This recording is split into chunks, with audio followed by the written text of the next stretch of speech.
2019లో ఇక్కడికి ఉపవాస ప్రార్థన లాస్ట్ రోజు వచ్చాము. నేను డేట్ మీదే వచ్చా. నేను హాస్పిటల్ పోతే నాకు పిల్లల పుట్టరు అన్నారు. నాకు థైరాయిడ్ ఉంది, నీటి పుడకలు ఉన్నాయి, నాకు పిల్లల పుట్టరు అని కూడా అంటే నేను ఇక్కడికి వచ్చి లాస్ట్ రోజు వచ్చి ఇక్కడికి వచ్చినాక నాకు పాప పుట్టింది.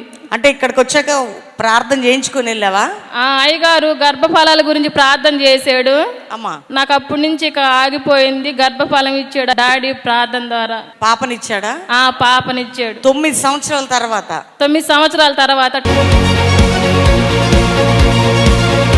6, 7, 8 బెల్లంపల్లి మీటింగ్స్ 6, 7, 8 ఇయర్ ఎండింగ్ ఉజ్జీవ సభలు బెల్లంపల్లిలో కుటుంబాలతో పాటు పాలు పొందండి. మంచి ప్రార్థన ఆత్మీయత ఇయర్ ఎండింగ్ దేవుని కృపలో ఉపవాస ప్రార్థనలు శక్తి కలిగిన ఆరాధనలు మనందరం సిద్ధపడదాం. దేవుడి మిమ్మల్ని దీవించును గాక. Praise the lord.